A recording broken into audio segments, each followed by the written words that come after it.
Hi everybody. Not a very good day today.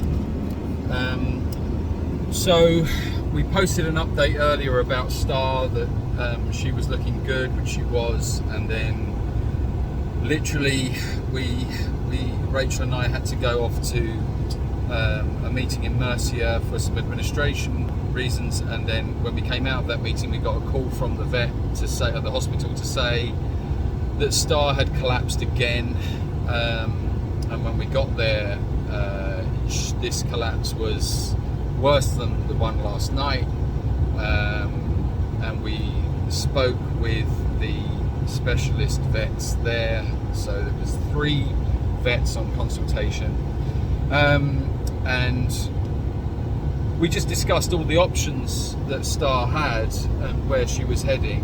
And the situation is that Star had a problem with her heart, and she's had it for quite a while, a number of years. And because of that problem with the heart, it meant that over the years the walls of the heart had got thicker, and the chambers, the 4 chambers of the heart, the membranes between the chambers had also gotten thicker. This in turn meant that the valves became less efficient. So there was one valve that was more efficient than the other. The other was pretty much really not working at all, and was not allowing the, it's not bad blood, but the oxygenated blood to pass through. It was holding back the oxygenated blood and mixing it with the used blood. So what was happening was she just was not getting enough oxygen throughout her body and throughout the system of the horse. So what that meant was her brain was becoming starved of oxygen also, which was what was causing the collapses. So my argument, obviously you can imagine both Rachel and I were just racking our brains, but obviously we're not vets and we have to trust the vets that we put our faith in. And so we were saying, like, well, let's get her on oxygen and let's do it, but again, it's not, you can't have a horse walking around with an oxygen mask for the rest of her life, and you can't keep her in an oxygen tent. You've got to start thinking about quality of life and how it's going to impact her.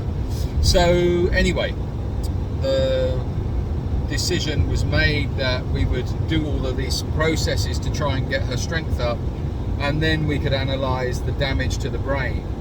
But in all honesty, the process of even getting her to the point where they could analyse the damage to the brain was quite considerable. It's a lot of it would be a lot of discomfort for Star to get her to that point. And they did some tests today to see what kind of level of activity the brain had, and quite frankly, the amount of oxygen that she was missing from her brain meant that it's highly likely that the brain was not functioning as it should, and that it would be something that she would be suffering more with. So it was just a very, very difficult decision to make, but ultimately you have to, it's just one of those things. You have, it comes a time, it comes a time where you have to make the call. And she's a 30-year-old horse. She's got a very, very poorly heart.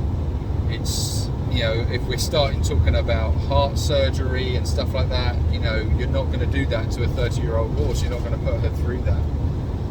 She didn't have the strength for that anyway, and it just seemed, and it made sense to all of us that it was the right thing to do, was to let her just go to sleep, and that was the decision we made. And we were with her obviously every step of the way, and it was very, very difficult. But so anyway, there we are. That's the update. Thank you very much for all your help and for your support and your words of kindness, and we'll obviously keep you updated on Mufasa, because that has to be our focus of attention now, because he was very strongly bonded to Star, and we're now transporting him. We should explain, we allowed him the time to have with with Star after she had passed, so that he could realise that she had gone, and he was a lot calmer this afternoon. He's been with Star now for, I think, nearly an hour and a half, nearly 2 hours, and just stood with her, and no rush, just letting it just take its toll.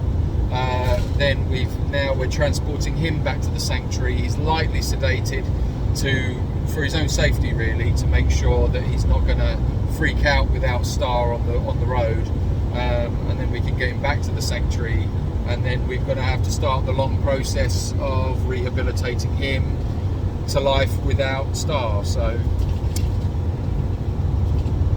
not a good time, but anyway,